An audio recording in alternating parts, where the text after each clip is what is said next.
Today, we're going to take a look at how to create an app token for Kaltura for use with Kaltura Capturecast. So the first thing we're going to want to do once you've gone to the page that I've linked in the description of this video is you're going to want to sign in. So we go ahead and we click sign in. You see I've already got my username and password here auto-filled. And we just log in here. And then we select our account ID, which there's only one account ID on this specific Kaltura account. So we just select that one. And now we're logged in. You'll notice that the login button has changed to send request here. So we go ahead and expand the app token parameters here. And you'll see we have a lot of choices. It can be a little overwhelming for sure, but let's go through them one by one.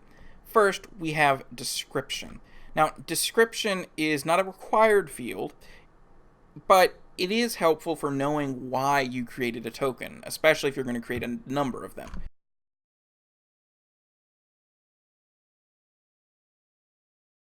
Next, we need an expiration time. Now, this is the point at which your token will stop working.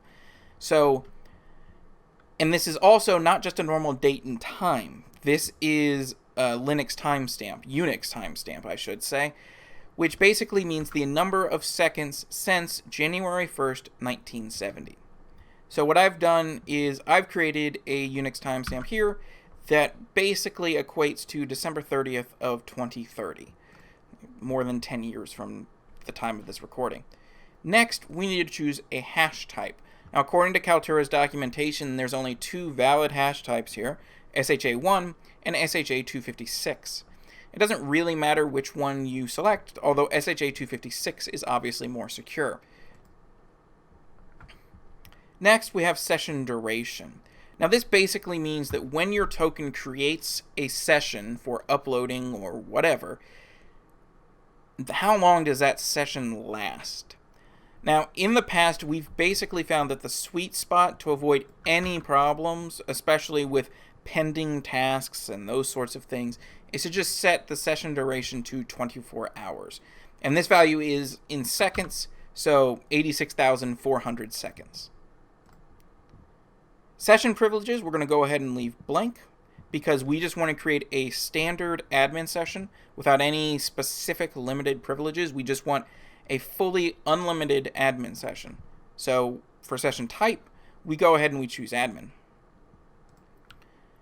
Next, we have this session user ID field.